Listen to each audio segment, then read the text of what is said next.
हरे कृष्णा दोस्तों, राधे राधे। स्वागत है हमारे YouTube चैनल अनुराधा गीता संसार रूस में। तो आज के इस वीडियो में हम श्रीमद् भागवत गीता के पहले अध्याय के महात्म का वर्णन करेंगे। तो कथा शुरू करने से पहले चैनल को सब्सक्राइब कर लीजिए और बेल आइकन को प्रेस कर लें ताकि कोई भी अपडेट मिस ना करें। तो कथा की शुरुआत होती है कुछ इस तरह, जब माता पार्वती जी भगवान महादेव जी से पूछती हैं कि भगवान, आप सब तत्वों के ज्ञाता हैं। आपकी कृपा से मुझे श्री विष्णु संबंधी नाना प्रकार के धर्म सुनने को मिले जो समस्त लोक का उद्धार करने वाले हैं। देवेश, अब मैं गीता का महात्म्य सुनना चाहती हूँ, जिसका श्रवण करने से श्री हरि में भक्ति बढ़ती है। श्री महादेव जी बोले, जिनका श्री विग्रह आलसी के फूल की भांति श्याम वर्ण का है, पक्षीराज गरुड़ हैं जिनकी वाहन, जो अपनी महिमा से कभी च्युत नहीं होते तथा शेषनाग की सैया पर शयन करते हैं, उन भगवान महाविष्णु की हम उपासना करते हैं। एक समय की बात है, मूर दैत्य के नाशक भगवान विष्णु शेषनाग के रमणीय आसन पर सुखपूर्वक विराजमान थे। उस समय समस्त लोगों को आनंद देने वाले भगवती लक्ष्मी ने आदरपूर्वक प्रश्न किया। श्री लक्ष्मी जी ने पूछा, भगवान, आप संपूर्ण जगत का पालन करते हुए भी अपने ऐश्वर्य के प्रति उदासीन से होकर जो इस क्षीर सागर में नींद ले रहे हैं, इसका क्या कारण है? श्री भगवान बोले, सुमुखी, मैं नींद नहीं लेता हूँ, अपितु तत्व का अनुसरण करने वाला अंतर्दृष्टि के द्वारा अपने ही महेश्वर तेज का साक्षात्कार कर रहा हूँ। देवी, यह वही तेज है जिसका योगी पुरुष कुशाग्र बुद्धि के द्वारा अपने अंतःकरण में दर्शन करते हैं तथा जिसे मीमांसक विद्वान वेदों का सार तत्व निश्चित करते हैं।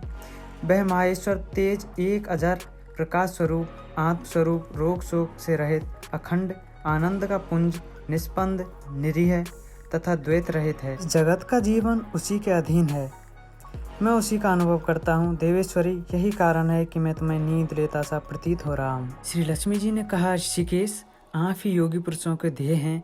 आपके अतिरिक्त भी कोई ध्यान करने योग्य तत्व है, यह जानकर मुझे बड़ा कौतूहल हो रहा है। इस चराचर जगत की सृष्टि और संहार करने वाले स्वयं आप ही हैं। आप सर्वसमर्थ हैं। इस प्रकार की स्थिति में होकर भी यदि आप उस परम तत्व से भिन्न हैं तो मुझे उसका बोध कराइए।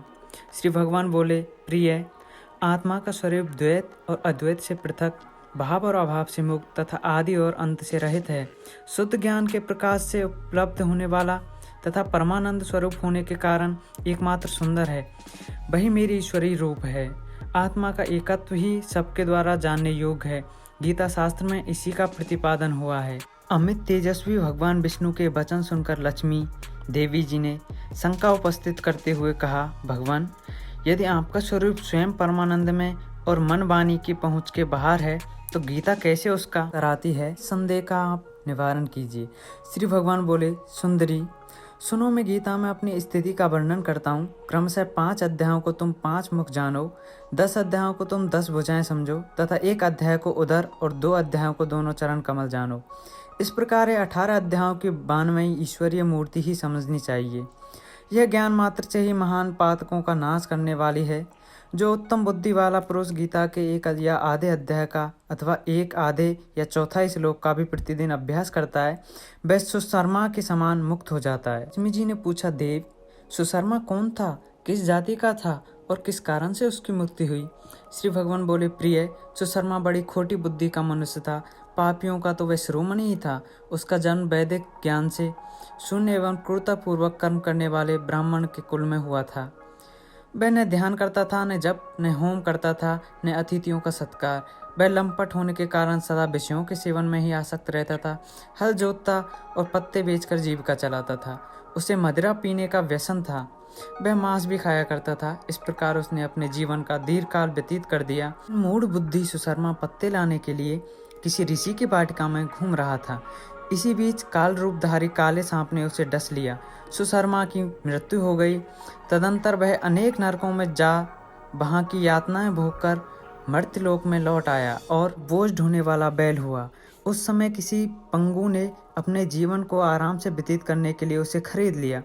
बैल ने अपनी पीठ पर पंग का भार ढोते हुए बड़े कष्ट से 7-8 वर्ष बिताए। एक दिन पंग ने किसी ऊंचे स्थान पर बहुत देर तक बड़ी तेजी के साथ उस बैल को घुमाया। इससे वह थककर बड़े वेग से पृथ्वी पर गिरा और मूर्छित हो गया। मैं वहाँ कुतूहलवश आकृष्ट हो बहुत से लोग एकत्रित हो गए। उस जन समुदाय में से किसी पुण्यात्मा व्यक्ति ने उस बैल का कल्याण करने के लिए उसे अपना पुण्य दान किया। तत्पश्चात कुछ दूसरे लोगों ने भी अपने अपने पुण्य को याद करके उसके लिए दान किया। उस भीड़ में एक वेश्या भी खड़ी थी। उसे अपने पुण्य का पता नहीं था, तो भी उसने लोगों की देखा देखी उस बैल के लिए कुछ त्याग किया। तदंतर यमराज के दूत उस मरे हुए प्राणी को पहले यमपुरी ले गए। वहाँ यह विचार करके कि यह वेश्या के दिए हुए पुण्य से पुण्यवान हो गया है, उसे छोड़ दिया गया। फिर वह भूलोक में आकर उत्तम कुल और शील वाले ब्राह्मणों के घर में उत्पन्न हुआ। उस समय भी उसे अपने पूर्व जन्म की बातों का स्मरण बना रहा।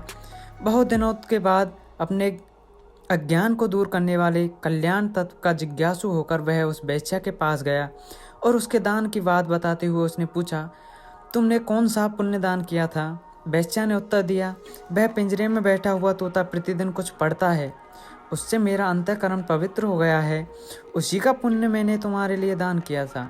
इसके बाद उन दोनों ने तोते से पूछा। तब तोते ने अपने पूर्व जन्म का स्मरण करके प्राचीन इतिहास कहना आरंभ किया। मतलब तोता बोला, पूर्व जन्म में मैं विद्वान होकर भी विद्वता के अभिमान से मोहित रहता था। मेरा राग द्वेष इतना बढ़ गया था कि मैं गुणवान विद्वानों के प्रति भी ईर्ष्या भाव रखने लगा। फिर समयानुसार मेरी मृत्यु हो गई और मैं अनेकों घृणित लोकों में भटकता फिरा। उसके बाद इस लोक में आया। सद्गुरु की अत्यंत निंदा करने के कारण तोते के कुल में मेरा जन्म हुआ। पापी होने के कारण छोटी अवस्था में ही मेरा माता पिता से वियोग हो गया। एक दिन मैं ग्रीष्म ऋतु में तपे हुए मार्ग पर पड़ा था। वहाँ से कुछ श्रेष्ठ मुनि मुझे उठाकर लाए और महात्माओं के आश्रम के भीतर एक पिंजरे में उन्होंने मुझे डाल दिया। वहीं मुझे पढ़ाया गया। ऋषियों के बालक बड़े आदर के साथ गीता के प्रथम अध्याय की आवृत्ति करते थे। उन्हीं से सुनकर मैं भी बारंबार पाठ करने लगा। इसी बीच में एक चोरी करने वाला वही लिए मुझे वहाँ से चुरा लिया। तत्पश्चात इस देवी ने मुझे खरीद लिया। यही मेरा वृतांत है, जिसे मैंने आप लोगों को बता दिया। पूर्व काल में मैंने इस प्रथम अध्याय का अभ्यास किया था, जिससे मैंने अपने पाप को दूर किया है। फिर उसी से इस वेश्या का भी अंतःकरण शुद्ध हुआ है और उसी के पुण्य के द्विजेष्ठ सुशर्मा भी पाप मुक्त हुए हैं।